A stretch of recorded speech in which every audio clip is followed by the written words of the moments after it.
Greetings, brethren, and welcome to Sabbath TV for the 26th day of the 10th month on God's holy sacred calendar. It's the 17th day of January 2015 on the pagan Roman calendar. And behind me, that's actually on screen, Mr. Armstrong, I'm going to play that little excerpt from a sermon or Bible study that he gave in which he was encouraging us to put together the things of prophecy that relate to the 1260, the 1290, and the 1335. We're using our new studio setup that's still in progress, by the way, and I hope that Sunday morning they'll finish the work on it all. We can be able to broadcast with it Sunday night. We don't want to put it on Nightcast until it's completely finished, but I will give you a little sneak preview. In fact, let me go ahead and take that off, and we'll zoom out here to a larger picture. This is the whole studio setup. You can see on one side of me, we've got on each side of me, on the far side, we've got the two different beasts from the book of Revelation, chapter 13. On my left, we've got let's see. Let me start with the other one, because which one does Revelation 13 mention first? Revelation 13 first mentions the beast that comes up out of the ocean. So that's the beast you see over my right shoulder on the far right side, my far right side, but as you look at the screen, it's your left. On the left of your screen, on the far left, there's the beast that comes up out of the ocean. Now, that's mentioned in the first 10 verses of Revelation 13.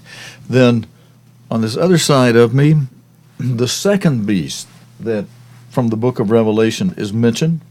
Let's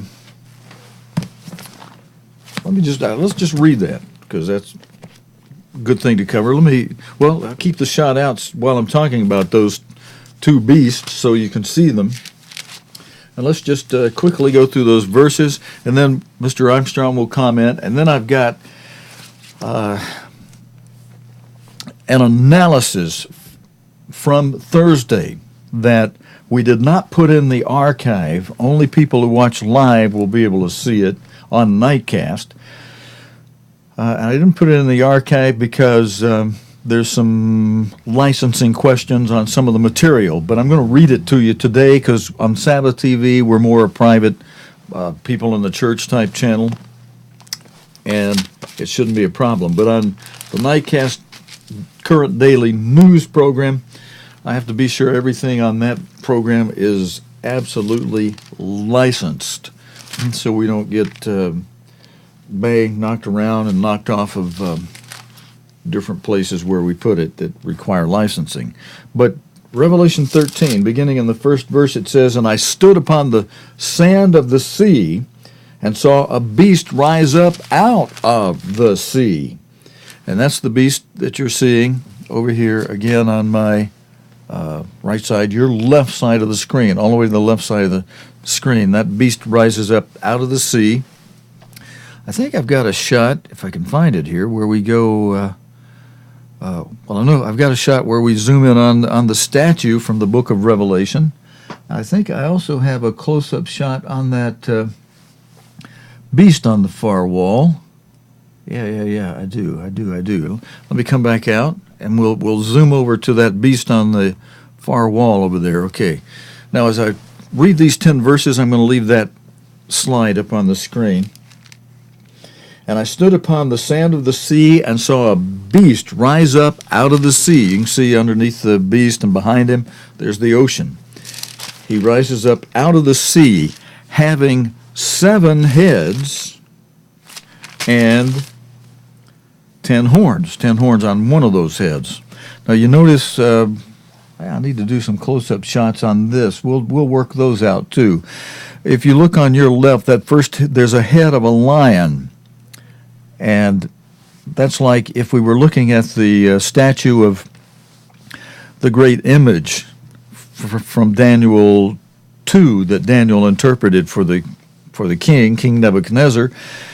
That lion, the head of gold on this great statue, which Daniel interpreted for the king Nebuchadnezzar to be him, King Nebuchadnezzar, is pictured by that head of gold. And God wanted Nebuchadnezzar to know that, so he caused Nebuchadnezzar to have a dream, and Daniel was the only man who could interpret the dream and tell the king what the dream was, which proved to the king, hey, somebody who gave me that dream has given you this information, because otherwise you wouldn't have been able to have guessed my dream.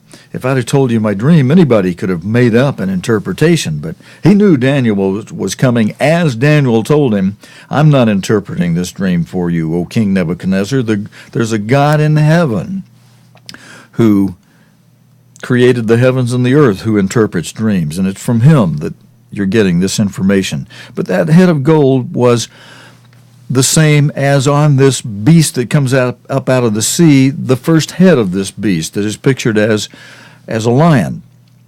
And in fact, does it mention that in the scriptures here? Yeah, in fact, let's just read on here.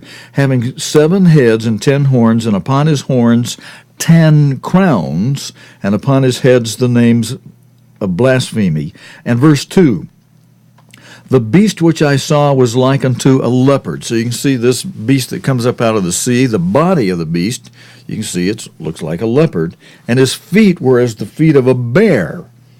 So you can see the claws on the feet, they're like that of a bear.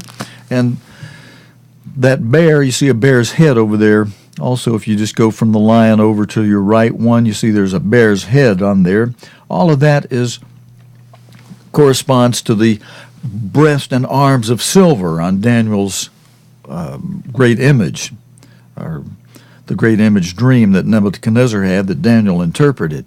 And then going on with this beast out of the sea, verse 2 of Revelation 13 says, and his mouth as the mouth of a lion, and that lion is like the gold on that great image, the head of Nebuchadnezzar. And we'll go back to it real quick. There's the head of gold. And that lion, that's the first beast. So God's not mentioning them in the exact same order. He's starting out with the feet of the bear, and he mentions then he mentions the mouth of the lion. That's the first beast of Daniel 2, of the 4 beasts of Daniel. And the dragon gave, and continuing in verse 2 of Revelation 13, and the dragon gave him his power and his seat and great authority. And I saw one of his heads as if it were wounded to death, and his deadly wound was healed, and all the world wondered after the beast. Verse 4, and they worshipped the dragon, which gave power unto the beast. And of course, we know elsewhere where the dragon, Revelation 12, verse 9, interprets the dragon as that old serpent whose name was Satan and the devil. And they worshipped the beast, saying, who is like unto the beast? Who is able to make war with him? And, verse 5, there was given unto him a mouth speaking great things and blasphemies, and power was given unto him to continue 42 months, or in other words, 1,260 days, or 3.5 years. And verse 6, and he opened his mouth in blasphemy against God, to blaspheme his name and his tabernacle, and them that dwell in heaven. And verse 7, it was given unto him to make war with the saints, and to overcome them, and power was given unto him over the kindreds and tongues and nations. And verse 8, all that dwell upon the earth shall worship him, whose names are not written in the book of life of the Lamb, slain from the foundation of the world. If any man have an ear, let him hear. He that leads into captivity shall go into captivity. He that kills with the sword must be killed with the sword. Here is the patience and the faith of the saints. Now those first 10 verses apply to this beast out of the sea. And then beginning in verse 11, he's going to go to the beast on the other side of our chart. And I beheld another beast coming up. But I just wanted, while this one is up, we got through the lion's head, the bear's claws being like unto that great image, the head of gold and the arms of silver. But then there's the belly and thighs of brass, and on this image that comes up out of the sea, that's like the 4 heads of the leopard. And So these first three beasts give you 6 heads: the lion's head, the bear's head, and then the 4 leopard's heads. 4 or 5, which was Alexander the Great, the generals of Alexander the Great. So those are the 6 heads. Those first 3 beasts equals 6 heads: the lion's head, the bear's head, and the 4 leopard's heads. That equals 6 heads. And then the 7th head of this beast is right on the top, with the great and terrible iron-like image, with the teeth of iron and the 10 horns on top of this beast. And the first 3 horns of this beast are described by Daniel as being plucked up this in history, where they were plucked up at the behest of the Pope. They were the barbarian kings of these end days. Now, going back to this great image, you'll see that the legs, the 2 legs of iron, representing the east and western divisions of Rome, that 7th head is a head of iron and teeth of iron. It's great and terrible. So this is the Roman period. The first 3 were the first 3 kings of Rome that were the barbaric kings that at the behest of the Pope they were plucked up by their roots. And the remaining 7 of 10 horns, the remaining 7 horns, after these first 3 barbaric kings are plucked up, are the same as what's going to be pictured in the beast, the land beast. And let's go ahead and switch over to the land beast. The remaining 7 horns are going to be the same as the 7 heads on the beast that comes up out of the land. Let's read this from Revelation 13. And, there's a blessing by reading this from Revelation. So in my introduction to a comment by Mr. Armstrong that we'll play, and then an article I'm going to read you that comes from Thursday night's Nightcast program that is not in the archive, and we will not be putting it in the archive. Sometimes you need to watch us live, friends, to be sure you get things, but most of them we put them in the archive for the convenience of the schedules that a lot of you have, and the convenience of being able to watch on demand at a time that's convenient to you. But verse 11, Revelation 13, and I beheld another beast coming up out of the earth, and that beast had 2 horns like a lamb, and he spake like a dragon. And those 2 horns are the church and state aspect of this beast of Rome. And he exercises all the power of the first beast before him. He exercises all the power of this beast that's over on the left side of our wall, the beast that comes up out of the sea, which began with Nebuchadnezzar, then went to the Persian Empire, then the Medo-Persian Empire, then the Greco-Macedonian Empire, with Alexander the Great and his 4 generals, and then the Roman Empire, depicted by that head. And I know I'm going over this kind of fast, but I'm only meaning to hit the highlights of this for us today, friends.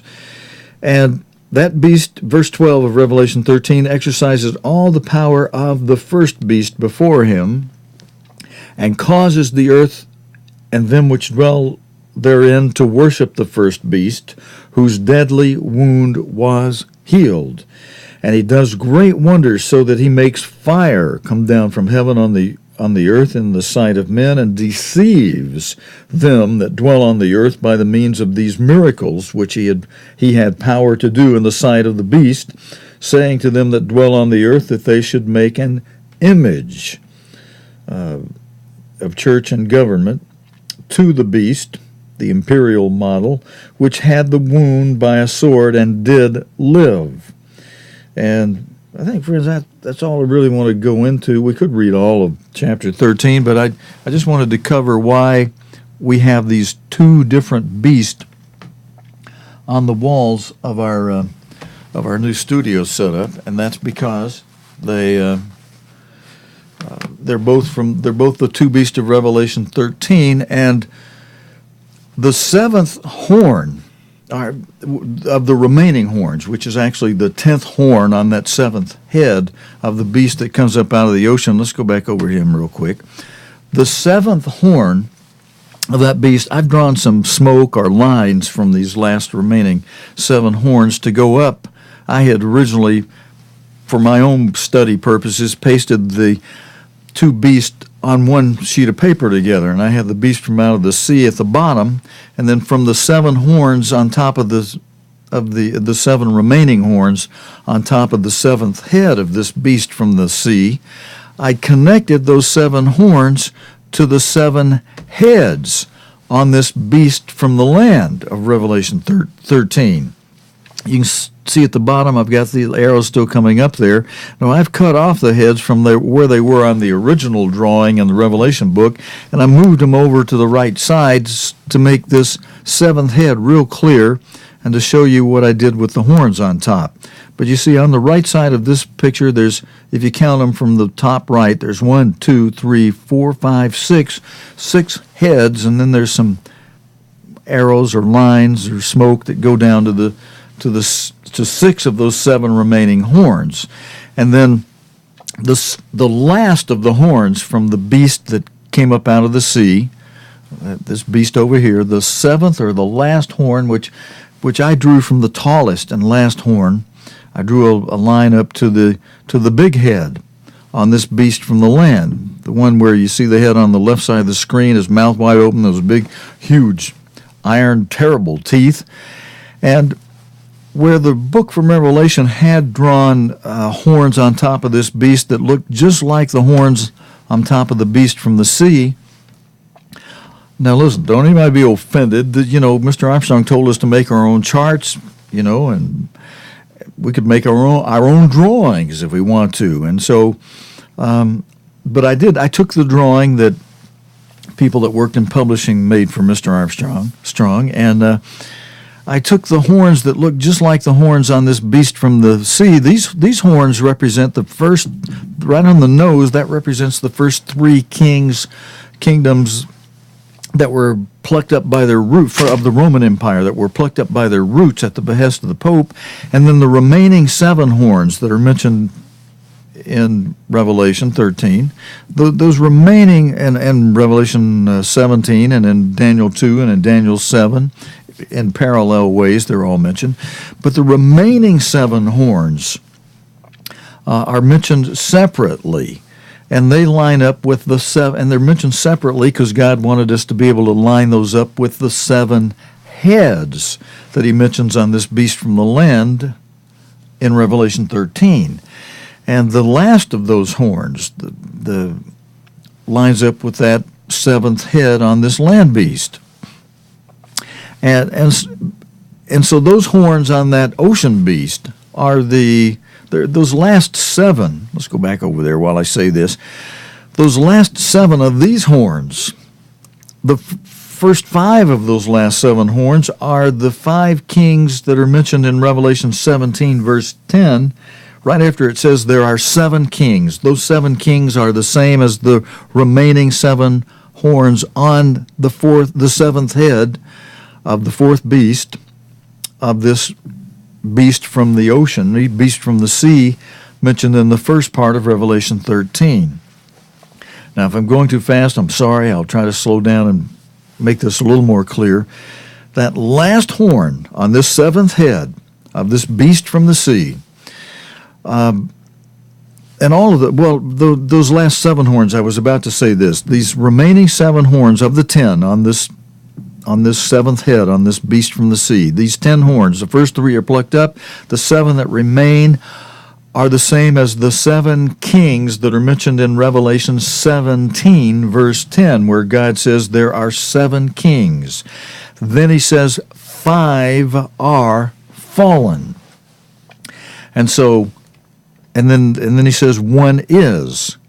Well, if we go over to the beast from the land, those 6 of those, or the first 5 of those heads, they're fallen. And he says the 6th head is, and there's 1 yet to come, and that's the big head there, the big 7th head. That's yet to come, and that 7th head has 10 horns on it. But those 10 horns are not the same as the 10 horns on the seventh head of the beast from the ocean. These 10 horns on this beast from the land, they are the same as the 10 toes that Daniel spoke of on this great image. You see, this great image has legs and feet of legs of iron, and the feet are partly of iron and partly of miry clay, just common miry, common clay. And, clay and iron does not mix. But the 2 feet have 10 toes.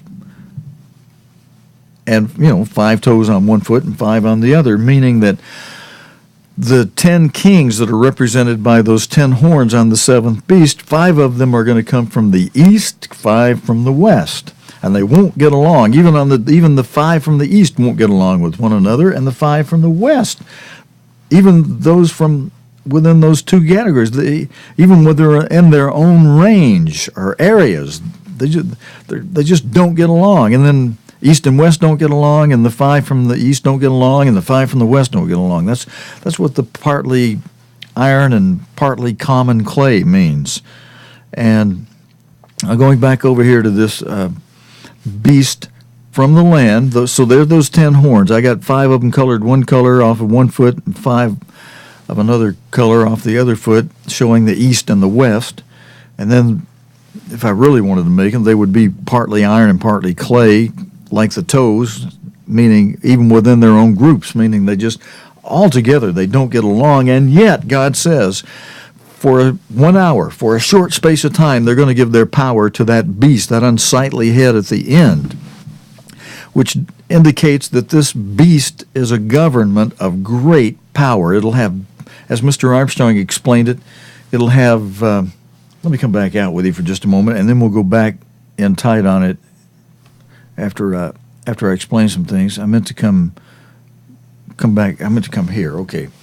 All right, we were on this beast over here. Okay, I'll come back to him in a moment. I'm just making sure I know how to get my shots.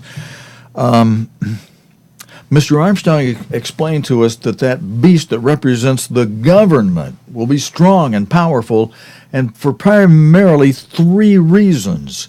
That government will have, by the time that head comes back out of the pit and the Holy Roman Empire is revived with an emperor in charge of it, that these 10 kings give their power to, its power will be based on 3 essential elements. Those 3 elements, while I talk to you, let me just come up to you in a little closer way. Friends, 3 elements that Mr. Armstrong told us to watch for in this government. One would be an economic union. That's 1. 2, this government would be a political union. Now, they started with the economic union when Helmut Kohl had, for decades, been pushing for a single monetary unit. And so at the end of his tenure, the euro was put together, and Germany converted their mark over to the euro. Then they talked a lot of other countries that have become part of what's called the Eurozone. They talked a lot of those countries into converting their national currency over to the euro. Really what they were doing, Germany was first with it, converting their mark to the euro. So really the euros, essentially, it's the German currency, it's the mark, and the money is, they're headquartered, the central bank, the European Central Bank, is located in Frankfurt, Germany. And, you getting the picture? So Germany has talked all these countries into accepting the mark that they now call the euro as their national currency. So they've got an economic union. It's been working since 2000, 2001, late 1999 when they first began doing it by bookkeeping only. Then by 2001, they actually printed the money, the paper they call the money, the euro. And they've had some struggles with it, but because the God of this the God of this world is behind it, it's slowly, it's maintained itself, as it will, because there needs to be an economic union. Mr. Armstrong explained that to us. He explained there would need to be a political union. And, of course, they've got that treaty that they're operating under. There's 28 countries part of it now, including the UK, counting all the countries that are part of the European agreement thing for the moment. But only 17, 18 of those 28 are part of the Eurozone, have converted their national currency over to the euro. There's 10 holdouts, including the UK, which threatens from time to time to totally leave the EU altogether. And it may either leave on its own or it may get kicked out of there. Even France may wind up being kicked out of there, even because, I was studying the last few days, friends, about Napoleon and the Frankish emperor over the Roman Empire, over the Holy Roman Empire. And then at other times there were German emperors over the empire. And so it's mainly been Franco-German situation, seeking control of ruling the whole world. And, the one doesn't want the other doing it. So Germany's love for France lasts as long as Germany is able to get something out of France. And then as soon as they've got what they want, France is back to square one. Even if that, they're back into a situation where Germany may just give them the boot or put them in slavery under them as soon as they can. But where were we going? I was describing. We got that beast from the land that I was describing to you, friends, from my studies on it, and I was mentioning how that beast that represents the government part of the Holy Roman Empire. Mr. Armstrong told us there were 3 essential elements that would make that beast have great power. We mentioned the economic. They've got the Euro economic union. So they got the Euro single currency. Political union. They're working on that. They've got meetings they often hold, and people in different power positions they elect and move around, and they're pulling that political union thing together, and eventually it'll be either 10 regions or 10 countries, 5 from the east, 5 from the west, that it results in, according to how the Bible describes it's going to be, just before or at the time when 10 kings give their power to one emperor, to one beast. I mentioned 2 things. Now, that's political. The third element, the third union element they will need will be a military union. They've got the economic. They got that more or less working, and that keeps getting stronger and more stable as they make countries go through austerity and things to keep their national debt within 3% of their gross domestic product, something the United States would do well to adopt as a model, frankly. So the economic union, they've got the political union, they're shaping that together, and they're arguing that out among themselves and so on. And then some event will trigger, some of these countries like Germany is, in spite of World War II and having to sign an unconditional surrender. Germany, the Allied forces that Germany submitted to, unconditionally surrendered to, these Allied forces are just turning a blind eye now as Germany puts together and builds stronger and stronger its military. And that'll be a big hunk of the military part of the military union of this beast.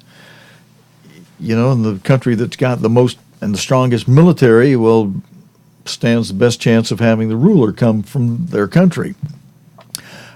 France has an army, but France will likely not wind up as part of that final United States of Europe confederation.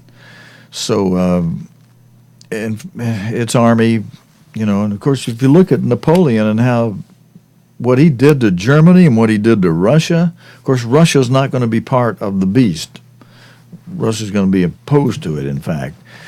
But so those 3 elements, I just want to explain those things Mr. Armstrong told us to be watching for. An economic union, a political union, a military union. Just keep those things in mind. Let's go back over to that beast over here. I can see right now there's a better way for me to go to it when we'll be operating the show. It'd be better for me to come from that tight shot here. Only I'll be using the where'd he go? I'll be using the Sabbath. I'll be using the Nightcast lower third during Nightcast, but today for Sabbath, I'm using Sabbath TV lower third. But I can see it'd be better for me to go from this shot to the wide shot, and then if I want to go in on that slide of the land beast, to go in like this. Okay, I hope you don't mind if I practice with you a little bit today, friends, while I get used to what's going to be our new virtual studio setup for Nightcast.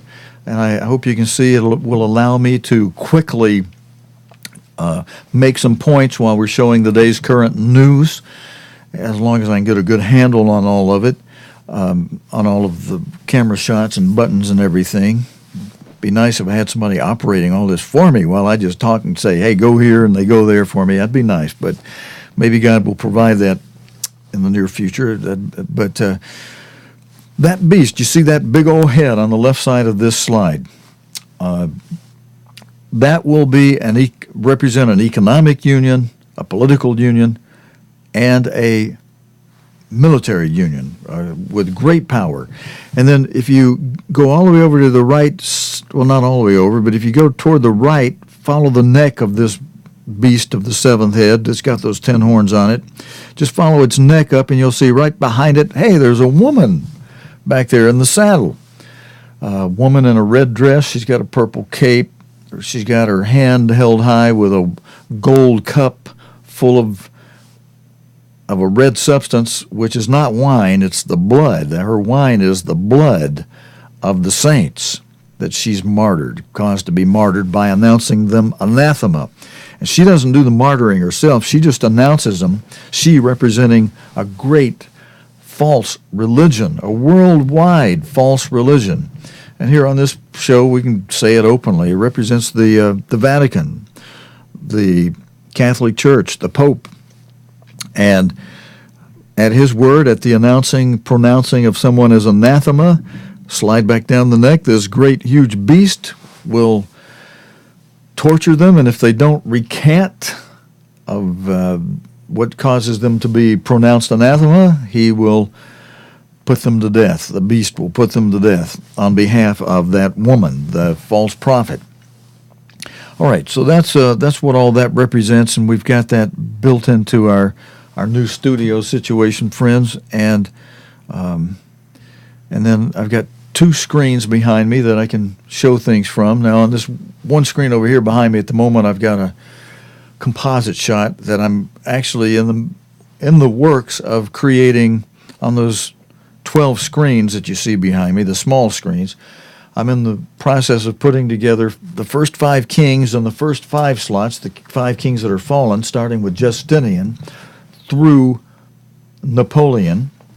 And then in the 6th screen behind me would be Mussolini, representing the one king of Revelation 17. Verse 10 says, of Revelation 17, verse 10 says, one king is.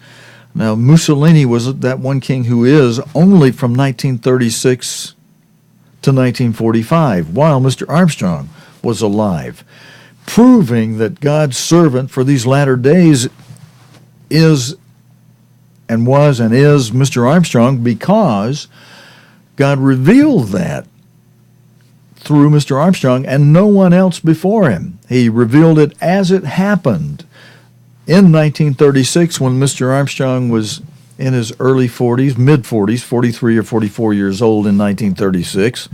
And then that sixth head of the Holy Roman Empire remained in power until he was put to death in 1945 on April 28, 1945, putting the Holy Roman Empire again back into the pit. Now, friends, I hope this is good for you as I rehearse this with you. It helps me get it in mind better and sharpens me up on it, and I hope it helps iron sharpens iron. I hope it helps you be refreshed on it. Some of you know it already. If you don't, hopefully you're getting it as I repeat it.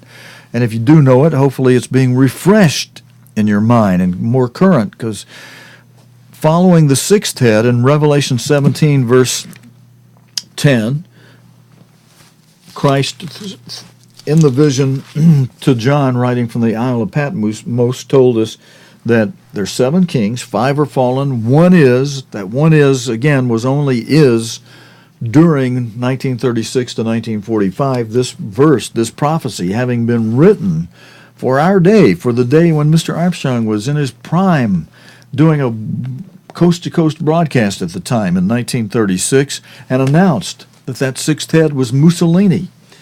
But then after that, after 1945, when it went back into the pit again, and this verse still has a future pluperfect, a future present tense to it, because it then says, and the other is not yet. 5 are fallen, one is, the sixth one is, but he is no more, and the other is not yet come. Well, the other would not come until the sixth had come and gone. And so this future part of this verse is still a thing yet to happen, as it says, and one is yet to come. So the seventh head is yet to come. The sixth has come now. So if we reconstructed mentally this verse for how it would read today, ever since 1945, we would say 6 are fallen. You know, there are 7 kings, 6 are fallen. The 5 are fallen. The sixth one that came for a short time, he's fallen. He's fallen, and this beast is back in the pit. And one is yet to come. And that one yet to come I'm going to represent by a picture of the crown of the Holy Roman Empire, because that final beast will wear that crown. Figuratively, probably more than literally, because it's a heavy crown. They usually mount it hanging from a rope up above the throne of the emperor of the Holy Roman Empire. But he'll actually put it on during a coronation ceremony that will be conducted by that woman sitting on the back of the beast. Let's go back over to her for a moment, over there on this slide, on this screen. That woman sitting back there on the neck, or the body part of the beast, just behind the neck of that seventh head, that woman in that red dress holding that cup of martyr's blood, that golden cup of martyr's blood, that woman representing the false prophet, she will conduct the coronation ceremony for that head, that ugly head you see there, that represents the beast, that represents the emperor yet to be crowned in a coronation ceremony by the Pope, after having been given him his power by these 10 kings, 5 from the east, 5 from the west, represented by those little horns there on this beast. That on the top of those horns, what you see is toes, from those 10 toes of those 2 feet of Daniel. I've cut off little toes, a big toe and 3 middle toes and a little toe on each division, the east and west division of those 10 horns. I've got little toes on top of them. Now, this is my chart, friends. If you don't like my chart, well, you make your own. Or just go back to the original one that isn't really depicted properly by having these same type of horns that are on this seventh head of the ocean beast on top of the seventh head of the beast from the land, because those 2 horns have different meanings. And these 10 kings from the 5 from the east, 5 from the west, that give their power to the beast, they're not the same as those 10 horns that represented the kingdoms of Rome down through the ages. The 10 horns on this beast are 10 consecutive kingdoms and kings. They're alive today, ruling at the same time. And they're the ones that will give their power to this seventh head, the final revision of the Holy Roman Empire. All right, I hope that my babbling that explanation, going to some length with that explanation, I hope that brings it into focus for you and helps make it a little bit clearer for you, at least a little bit. All right, now what I'm going to do next, friends, is play a portion of the excerpt that I played this before, but like Mr. Armstrong kept going over the 2 trees, he said, I'm going to keep doing this till you get it. There's something he said that was some have said, oh, well, that's just a suggestion that Mr. Armstrong made. I'll stop it when he makes that suggestion and point it out exactly so you know what I'm talking about.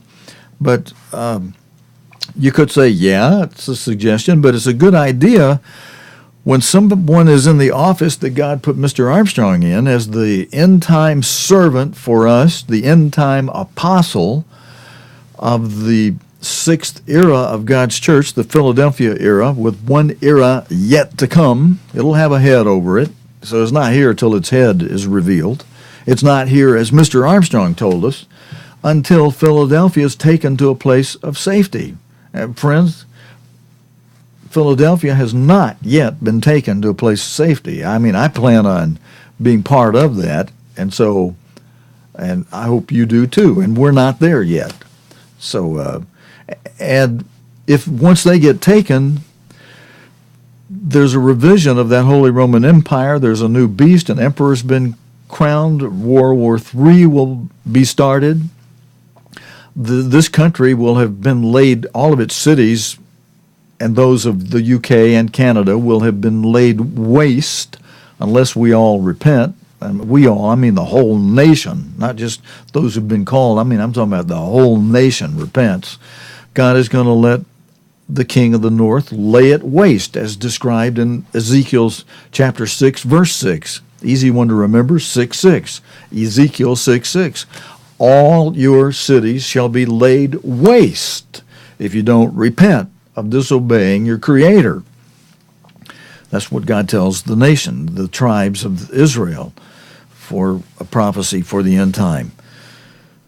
And that'll happen just before, and when that happens, a third of the people will have died from, will likely have died, or maybe die right there and then. You know, and in other places in Ezekiel, God describes how 1/3 of the people will die from the third seal.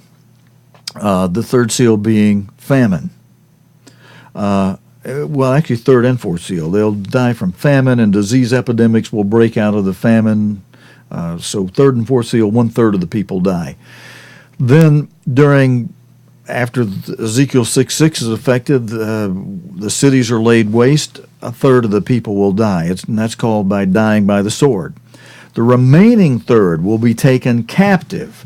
Many of those people in captivity will die by sword at the hand of the enemy, or just from malnutrition, because when a beast takes people and enslaved them, they oftentimes don't feed them. Look at what the Nazis did in those concentration camps. They worked those people and didn't feed them.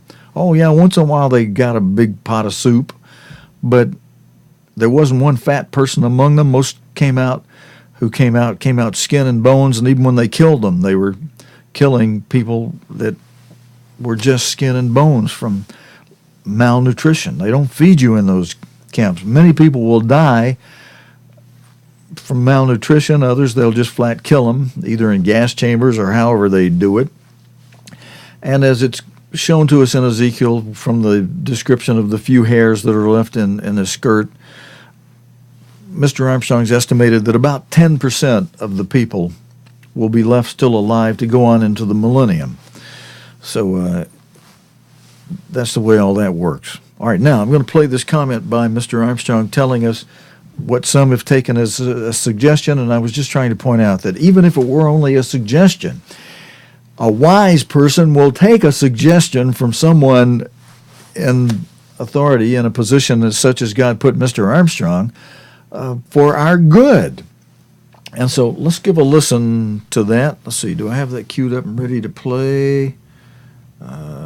Yeah, I do. So let's zoom in on Mr. Armstrong. Let's see, Mr. Armstrong, what button do I have you on here? I think it's over here. Okay, we'll try this. If this zooms in, then I will.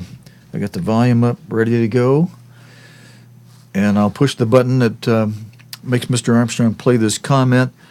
Only thing is, friends, I'm just going to do this while we're on the air here. I need to have this earplug in my ear so that I can hear Mr. Armstrong. And the way I do this for Nightcast, I have this clip I clip on the back of my collar. on my my coat, and then I put this little earplug. I'm hoping to get a new earplug that's more natural ear colored and super flat to put in my ear during nightcast. This way I can hear the start of the video news clips when I first start them during nightcast. While my mic's on, all the speakers in the studio are cut off so that they won't either feedback or make some funny noise or just not sound right, you know. And did I have this volume up enough on my mic? I hope I'm not blasting your ears now. I just turned it up just a little bit. But this helped. So now I can hear when Mr. Armstrong starts, I can make sure he's talking, and then I'm going to stop him a couple times because I played this straight through for you before. I'm going to stop him a couple times maybe and just comment on what he's saying because I got an idea or two for you. Let's see if this brings him in, and we'll start Mr. Armstrong.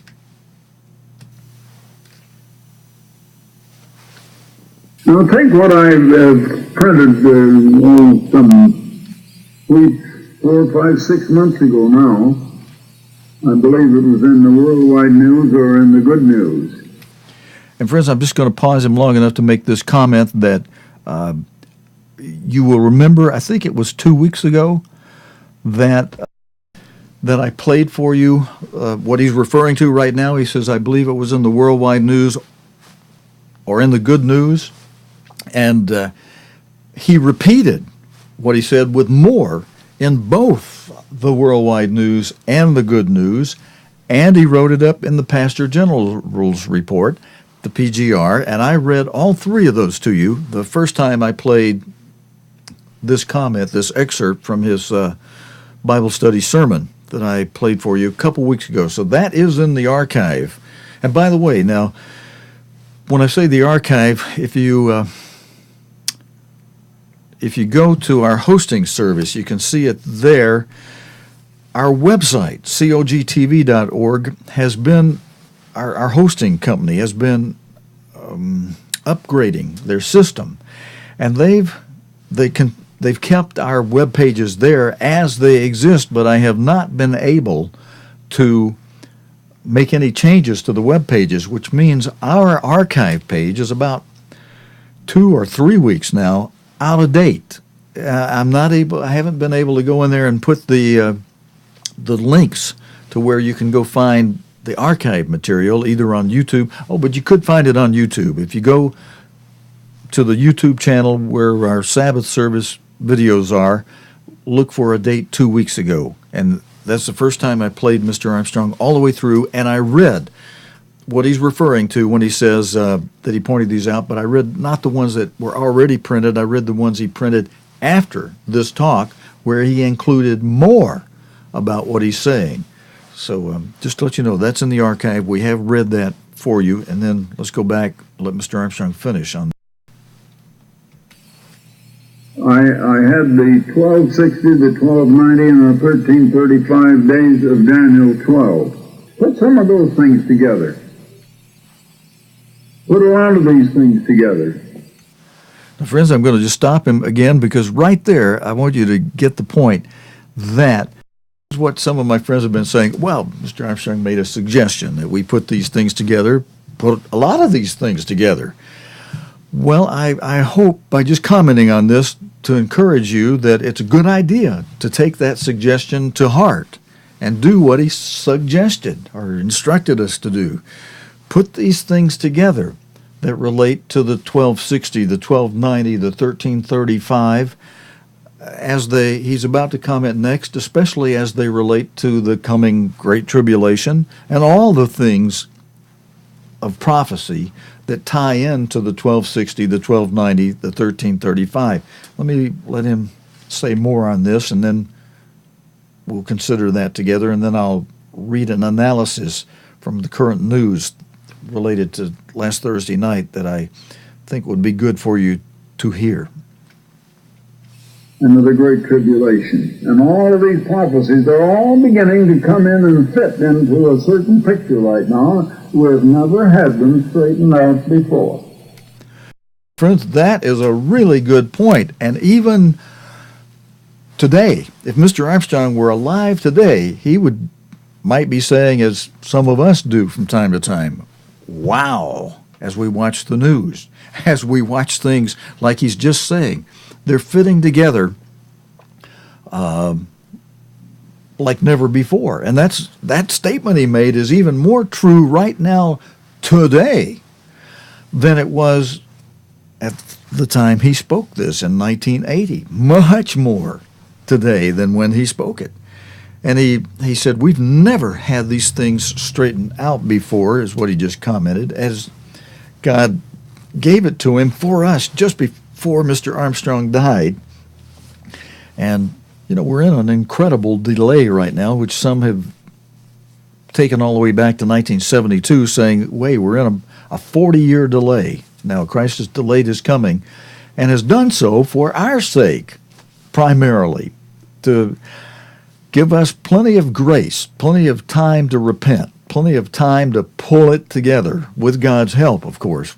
On our own, without his Spirit, friends, I don't think I'd ever do it. I mean, I'm still having to beg for that Spirit and say, oh, God, help me. I fell down over here again or over there and wasn't as nice as I could have been here, or, all right, I blew it. I need more of your Spirit, and help me.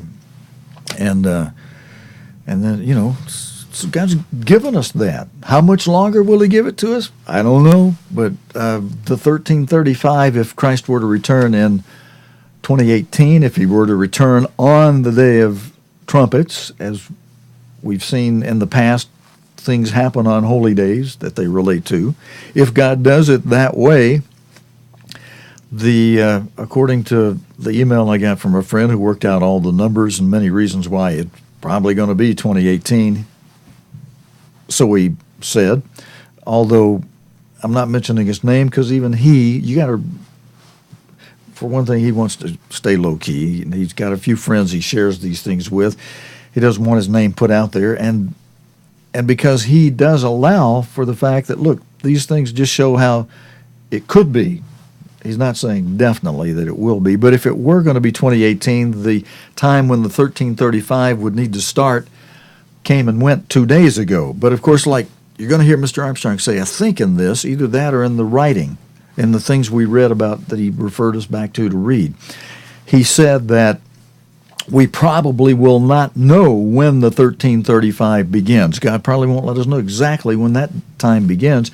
We'll know within a week or a few days after it, because no man, he quoted this scripture, Christ said, where no man knows the day or the hour of Christ's return. So he says we won't know. But listen, if once the 1290 hits, which indicates that the armies have surrounded Jerusalem, and then we got 30 days to be in the wilderness and the place that God has prepared to nourish and protect and train and in a place of safety, we'll be there at the 1260 point, the 3.5 years. And then we know, hey, Christ was coming back in 3.5 years from the time we came over here. And now maybe he doesn't put us there exactly on 1260. That's just a reference because we need to arrive there between 1260 and 1290. And it's Christ himself, God the Father, and Christ will have us flown over there. We don't have to flee unless we're in Jerusalem.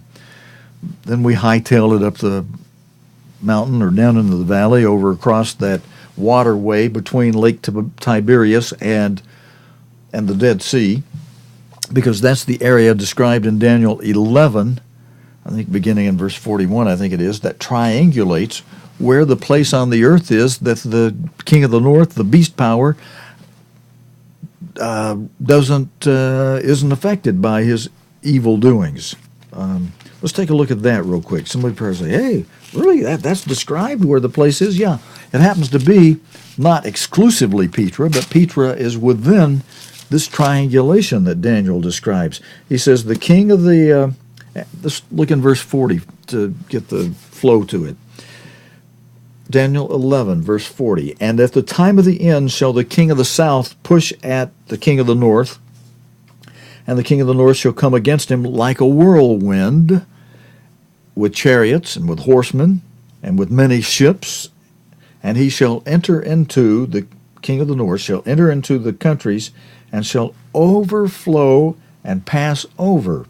he shall enter also into the glorious land. He'll come into Jerusalem.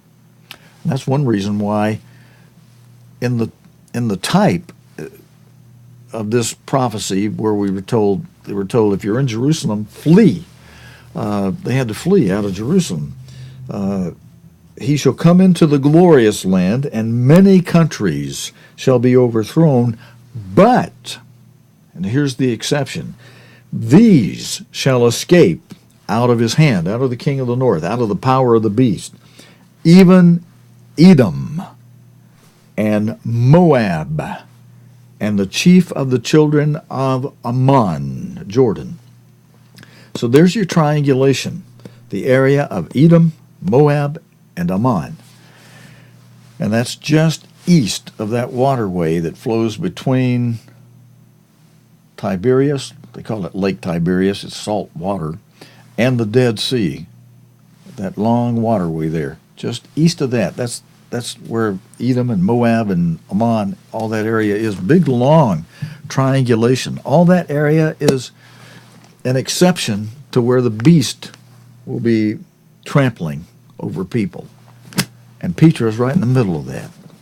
So might be Petra, might be some other part of the wilderness near Petra, but friends, if you're not accounted worthy, like Luke 21:36 talks about, if you're not accounted worthy to escape, forget it. You won't be there. But I was just saying, nobody's there in a protected way now. You know, we're still here. And so Laodicea is not here because of that. Mr. Armstrong said that would happen after Philadelphia is taken to a place of safety. We're not there yet. Mr. Armstrong's got just a little bit more. And the next part's kind of funny. Brethren, if you knew Mr. Armstrong in person, if you got to rub shoulders with him any at all, or be on campus with him, or see him, and hear him in person, you can pick up even in the recordings. Especially in his latter years, he just was full of a lot of the love of God for us, and just humble, like you won't believe it. Listen to this next comment. I never claimed I've got everything straightened out yet, but God has revealed truth to me and is still revealing truth to me. Now, friends, I love comment, where he started with, I never told you I got everything worked out. Mr. Armstrong learned with us as we learned with him, as God revealed things to Mr. Armstrong, and Mr. Armstrong shared them with us. We all kind of learned together, but God was giving that to us through him. He gave it to him first, and then he'd share it with us. And some things God withheld from him. And one of the most interesting things God withheld, I think this is a good moment to mention this, because Passover season is coming up. That'll be the next holy day, and then we start counting of Passover and Days of Unleavened Bread, and then during unleavened bread, during the wave sheaf day during unleavened bread, we start counting 50 toward Pentecost, the word that he means count 50. We start counting toward that next holy day. And for a long time,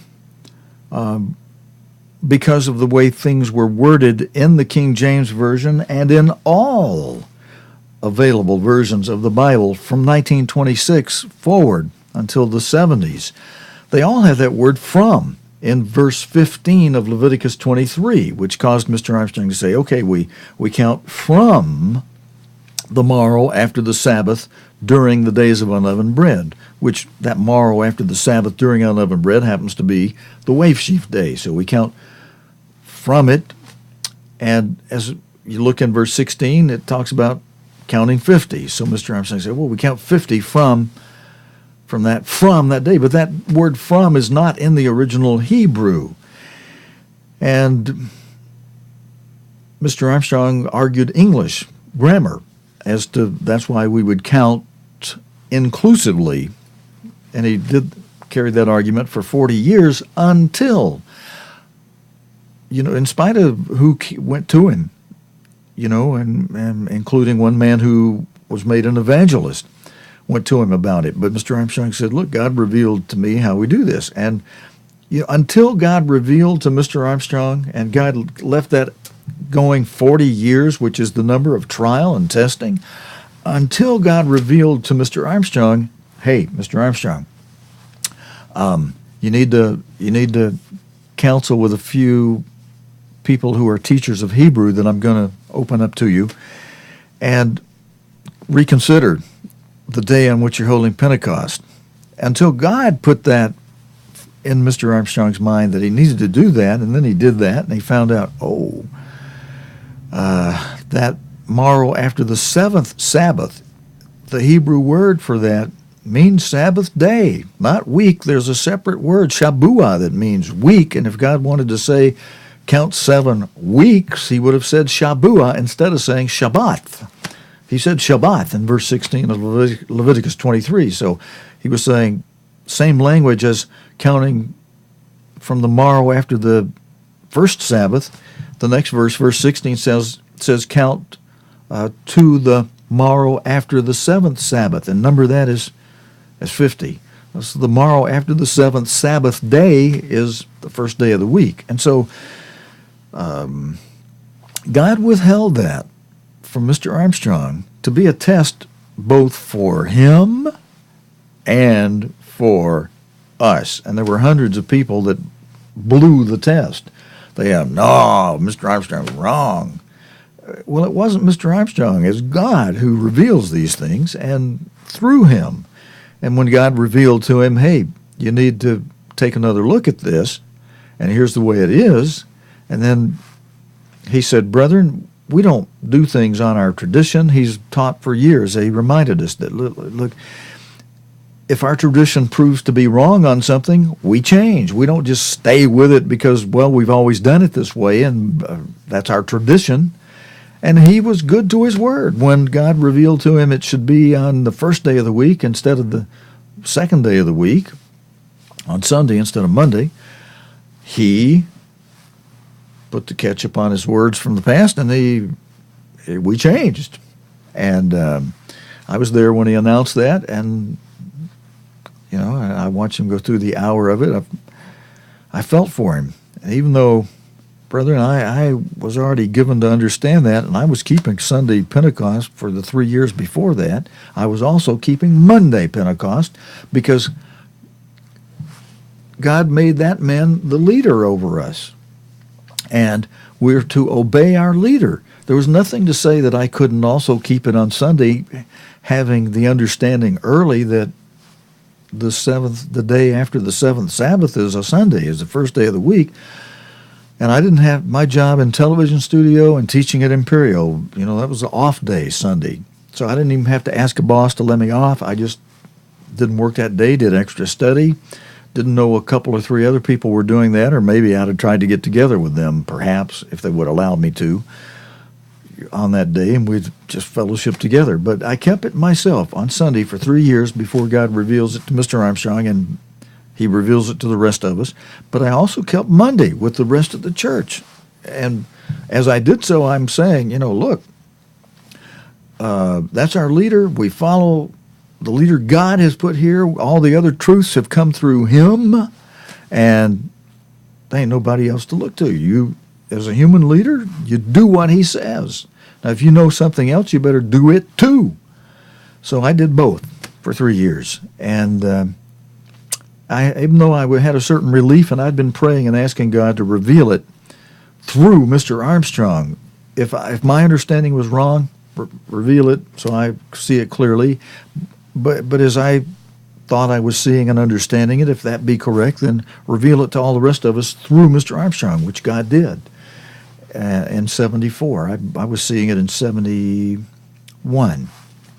And so 71, 72, 73, I kept it on Sunday and Monday. And then 74, we didn't keep it on Monday anymore. Once he announced this is the way it should be, we kept it on Sunday, except for a few hundred people that went off in rebellion and said, nah, Mr. Armstrong's wrong, and he's just doing this because he wants to change divorce, and some other crazy things they said.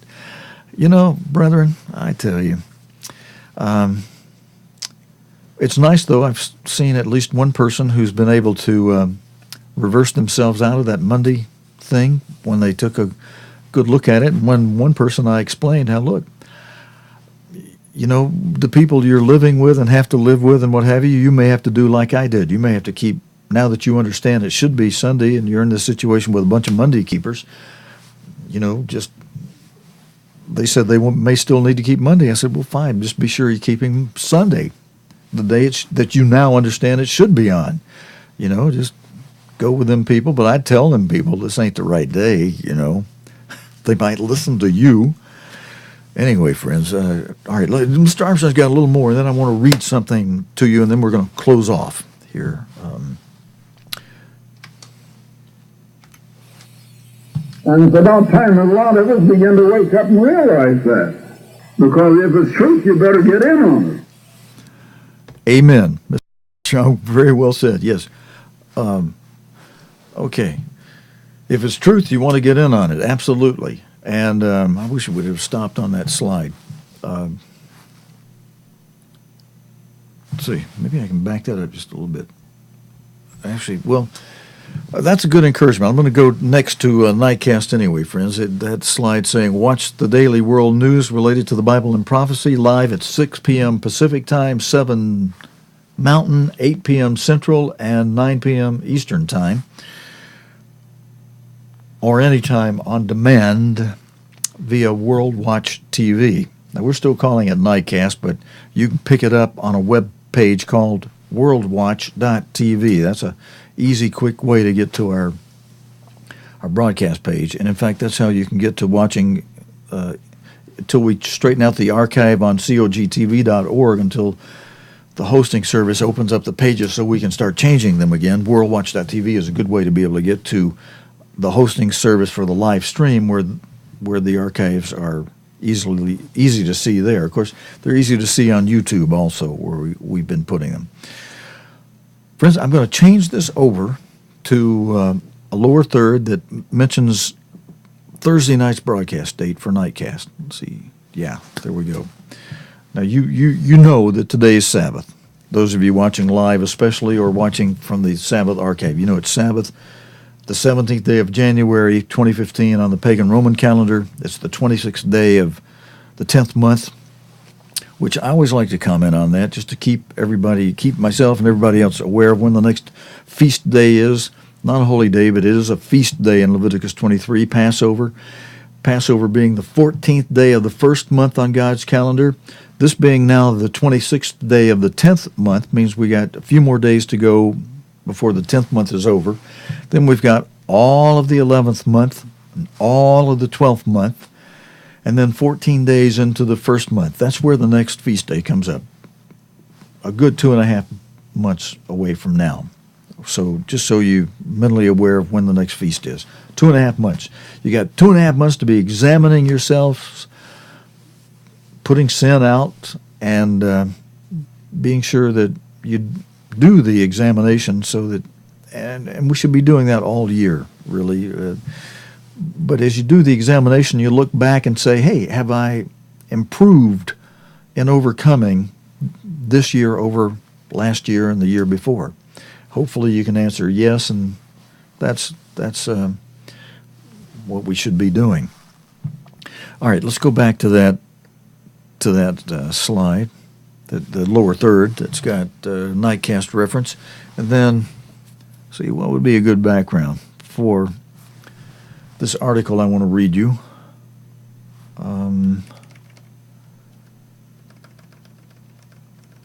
Let's see, I want to change that slide behind me. Oh, I know what I could do. How am I going to do this?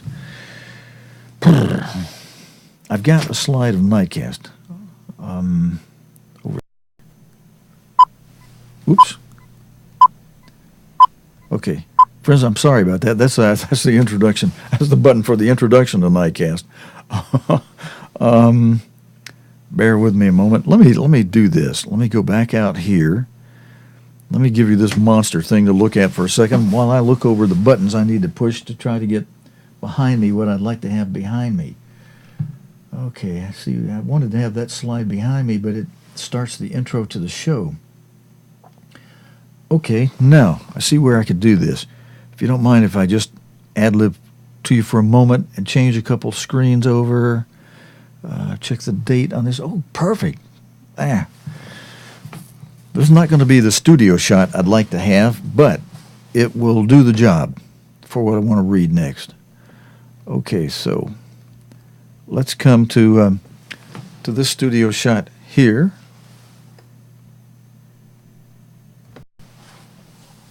Okay, now I switched studios, so we can do that with this electronic stuff. That's got the date for that Thursday night nightcast. Yeah, and I don't want to switch the studio for nightcast until the studio is completely finished, which hopefully will be sometime next week. Be nice if they do finish it by Sunday. Let's see, should I roll the nightcast intro? Maybe I should. Let's do that. Some of you that watch Sabbath, maybe you've never seen one of our nightcast programs before, and this will show you how it starts. Now, it's going to do a 10-second countdown, which gives me time to get all the recorders and things rolling for making archive copies and to push up the button that puts it on the air on the Nightcast channel. So we'll just start there, friends, and I'm going to open it as if we were doing Thursday night's report, and then read something to you here that I want those of you who tune on the Sabbath to be able to hear about something in current news. Okay, here, let's go with this button over here. Here's the countdown. Well, I'm wrong. We switched these buttons around. What happened to the intro button?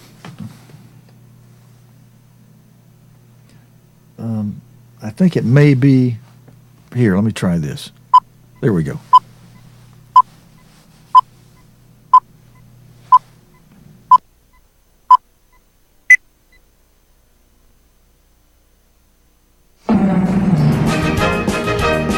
Nightcast. Stephen Lloyd Gilbreth brings you the current news from the world today and how it relates to Bible prophecy. Understanding the end-time events leading to the peaceful world tomorrow. Ladies and gentlemen, Stephen Lloyd Gilbreth. Greetings, friends, and welcome to what would be the Thursday night, January 15, 2015 edition of Nightcast, if we were doing this live again. But I'm doing it on the Sabbath to have a recording for a short temporary archive, because we're not putting this edition of Nightcast in the archive because of the following analysis that I'm going to read to you, which contains material that I can't archive in certain places without getting formalized,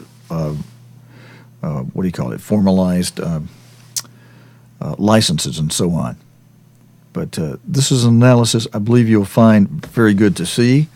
Okay, we were just showing Mr. Armstrong on the live Sabbath thing, so I'm just going to put the Nightcast slide up. In his latest novel, French writer Michel Houellebecq presents a controversial situation. He's projecting ahead to 2022, and France has become an Islamicized country where universities have to teach the Quran, women have to wear the veil, and polygamy is legal.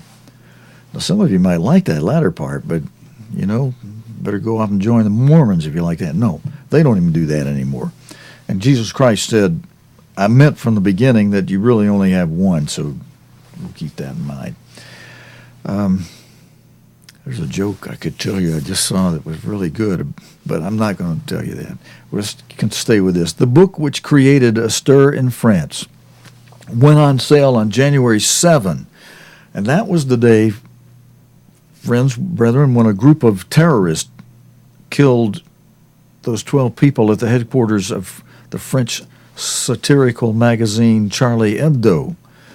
Also on January 7, German Chancellor Angela Merkel met British Prime Minister David Cameron in London.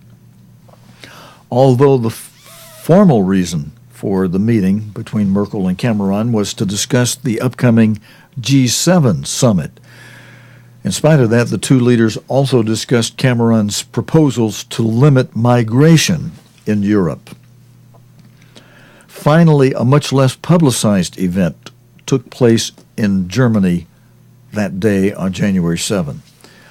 A group of politicians from the Eurosceptic Alternative for German party met with members of Pegida, the anti-Islam protest group that has staged large protest in Dresden and minor protest in other German cities.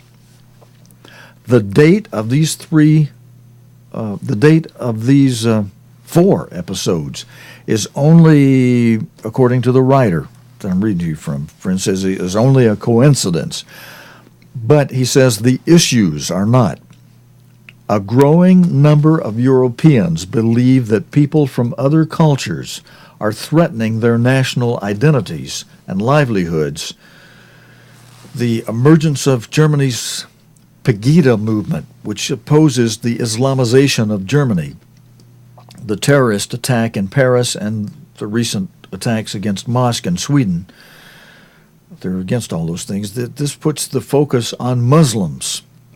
But the Europeans' fear and mistrust of foreigners is a much broader phenomenon that goes beyond the issue of Islam-related violence. What is actually happening is that Europe is rediscovering nationalism. Europe traditionally has been a cradle for nationalism, from the romantic nationalism of the 19th century to the totalitarianism of the 20th century. Europeans have long defined themselves by a strong sentiment of national belonging, often linked to language, ethnicity, and religion, and distrust of foreigners. The love for the place you were born, the trust of the people who surround you, and the fear of what strangers could do to you and your community is a basic human feeling. But in Europe, nationalism is particularly notable for the sheer scale of death and destruction it historically has brought to the continent. Conscious of the dangers of nationalism, after World War II, Europeans sought to weaken the nation-state and progressively replace it with the European Union, a grouping of supranational institutions that, over time, were meant to create a supranational European identity. The idea worked for some time, especially at the economic level, where institutions quickly achieved integration. But over the past few years, several changes in Europe have exposed the limits of the project. The first is the economic crisis. To a large extent, prosperity was the glue holding the European Union together. During good times, when most people have a job and children are convinced that they will have a better life than their parents, the idea of giving up national sovereignty to supranational institutions is easier to accept. But prosperity is no longer a certainty, and many in Europe are beginning to have second thoughts about the benefits of the European project. The economic decline is also leading to a crisis of representation. A growing number of citizens no longer feel represented by mainstream political parties, unions, and other traditional institutions. The second element is immigration. The economic crisis is affecting the continent unevenly. Countries in Northern Europe generally are faring better than those in the South. In addition, the European Union's enlargement in the mid-2000s opened the door for immigration from countries in the former communist bloc.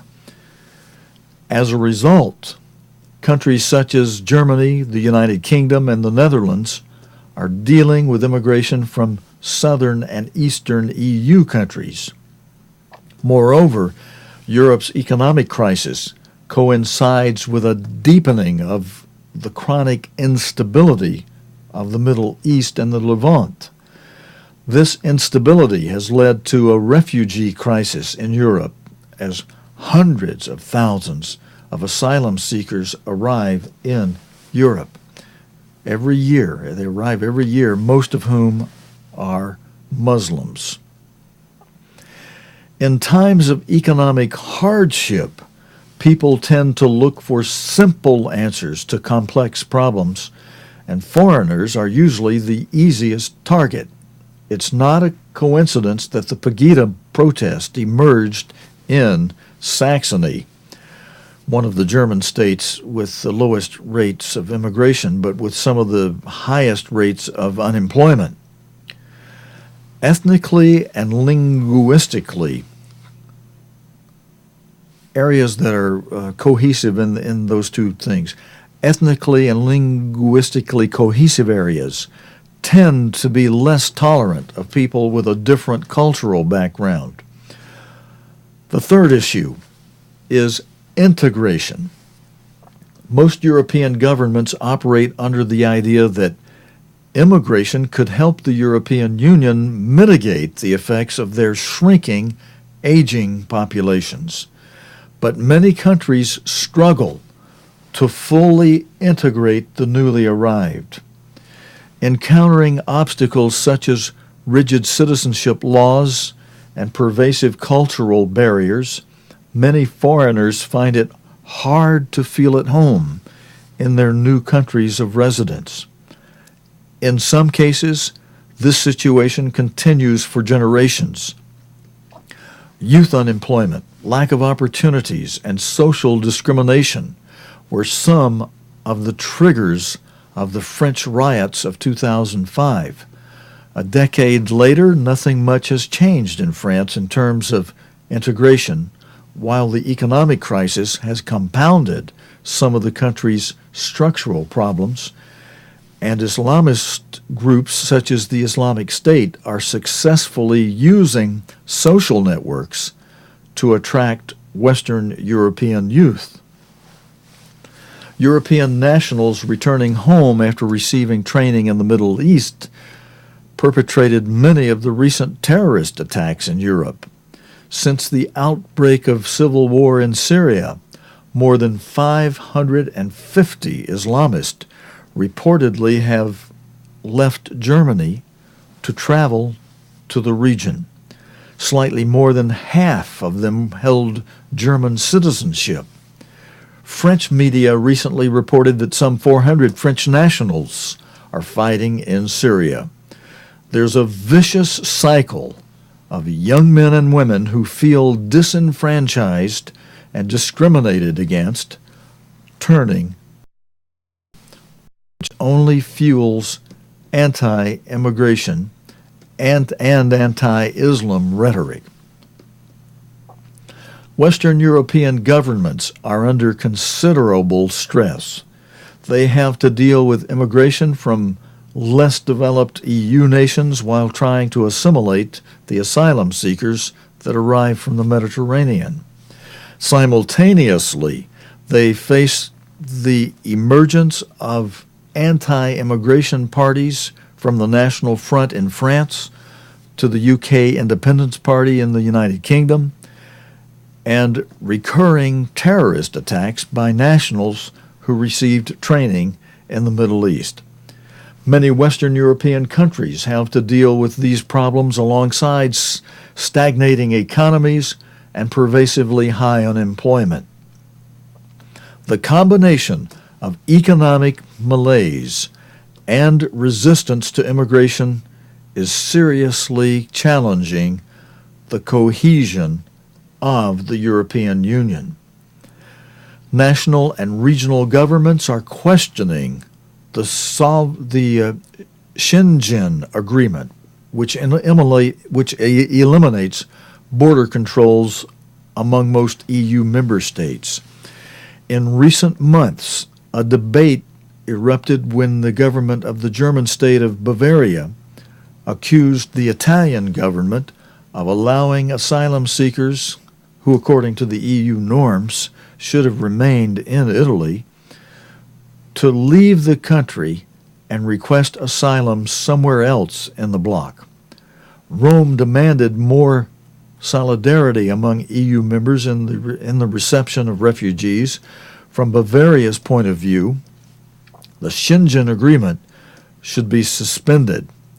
From Italy's point of view, the European Union cannot force its coastal nations to bear the sole responsibility of housing the asylum seekers. The Schengen Pact also faces criticism from groups arguing that insufficient internal border controls make it easier for terrorists to move within the European Union after they enter the bloc. Moreover, some countries have been accused of applying weaker border controls than others. In recent months, EU members have discussed ways to improve information sharing across the continent, but regardless of better cooperation in this area, it is impossible to follow every single potential threat. Even outside the Schengen Agreement, the principle of the free movement of people, one of the founding pillars of the European Union, is under question, partly because of pressure from the UK Independence Party and partly of its own ideology. The British government flirted with the idea of introducing, quote, emergency brakes on EU immigration. Germany quickly dismissed the idea, and London eventually abandoned it. But the fact that the moderate government in a core EU country is making these proposals reflects the extent to which the debate over migration in the European Union is no longer the ideological fringes of the political spectrum. After decades of post-war supranationalism, the Europeans are once again discussing their national identities. The French have tried to start a discussion in 2009 when then-President Nicolas Sarkozy launched a public debate on what it means to be French, an exercise that degenerated quickly into a discussion of the role of Muslims in the country. The Pegida protest led to similar debates in Germany, a country that, for historical reasons, feels extremely uncomfortable with the topic, but also considers generation change to be breaking old taboos. Pegida-inspired demonstrations will take place in Austria in February, potentially leading to controversy there as well. These debates will not go away in Europe and will force the Europeans to deal with difficult questions that have remained dormant for decades. At the core of these problems is growing resistance to globalization, understood as the free movement of people, services, and most important, people. Did I say that right, friends? Let me hit that one again. At the core of these problems is growing resistance to globalization, understood as the free movement of goods, services, and most important, people. From the Italian shoemaker who cannot compete with cheap Chinese imports, to the British factory worker who believes that Polish immigrants are threatening his job, many Europeans believe globalization is a menace to their way of life. The fact that the European Union was built on many of the principles of globalization explains why the bloc is becoming increasingly fragmented and why the promise of a United States of Europe would have difficulty in ever being achieved if it were not for it having a need to fulfill prophecy, and because it can be a vehicle of much destruction to the modern day tribes of Israel, which God will allow under the principle of his promises of blessings for obedience or curses for disobedience, including death by sword and captivity as a temporary punishment for disobedience, temporary because of God's ability and plan to resurrect his people later, and a United States of Europe being allowed to come into existence under the influence and powers God has allowed powers God has allowed the God of this world to retain until the return of Jesus Christ at the moment in history when men otherwise would have annihilated mankind from off the face of the earth. So that, as Christ said in Matthew 24 and verse 22, that except he intervene exactly when he does and cut man short from what Satan would love to see happen, then no flesh, as Christ said in this verse 22 of Matthew 24, no flesh would be saved alive. But for the elect's sake, for those called to a spring harvest, who with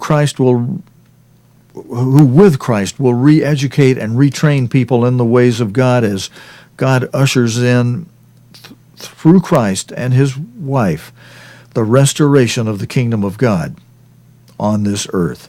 And a coming United States of Europe will serve a purpose for a short time toward bringing the return of Jesus Christ, following certain events that God has laid out in prophecy that must happen first. And one of the goals of this program, of the Nightcast program, is to help its viewers to see that coming as it happens, up to a certain point when God says, we have to go, or his springtime elect have to go. And with respect, friends, of what was Thursday night's program, not in the archive, we have to go. So until next time, I'll say so long, friends. And those of you watching live on Sabbath, now I'm just going to do a closing so I can snip this out of the recording and put it in a 2-week archive that won't be on YouTube, but it'll be in a special place where for a couple of weeks, those that may want to see tonight's reading analysis can do so. So, friends, with that, I'll do a sign off, and then I'll come back for those watching Sabbath live. So, with that, friends, I'll say so long until next time that our next scheduled Nightcast program is on the air, which is this moment is planned, God willing, for Sunday night. We're off Friday night and Saturday night. We're here on another channel on Saturday on the Sabbath, the seventh day of the week, on Sabbath.tv for those who know how to view it. So with that, friends, this is your host for Nightcast. Now, those watching, I'll be right back. Those on Nightcast, Stephen Lloyd Gilbert saying good night and so long, friends. You have been watching Nightcast with Stephen Lloyd Gilbert. Nightcast can be seen Sunday through Thursday nights here on cogtv.org. Tonight's program is also available anytime on demand in the cogtv.org video archive.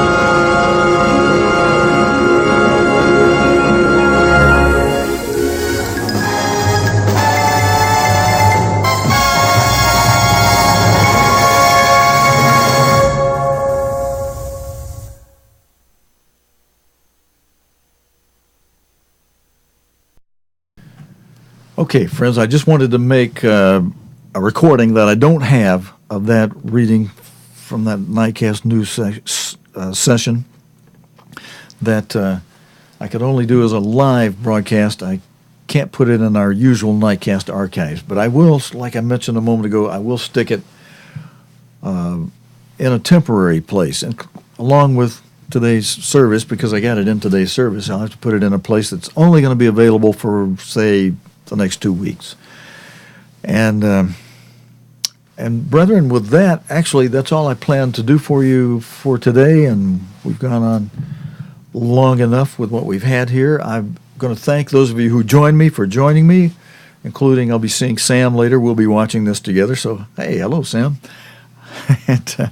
and then I'm going to wish you a happy rest of the Sabbath, friends, and a wonderful week upcoming. And those of you who tune in the Nightcast, I look forward to seeing you back there, God willing, as of this Sunday night. So for Sabbath services, until next week, Stephen Lloyd Gilbreth saying, so long, brethren, and thanks for joining me again. Happy Sabbath and a wonderful week upcoming. And then I'll just sign out of here. I'll zoom out to the large new studio for Nightcast, and so long for now.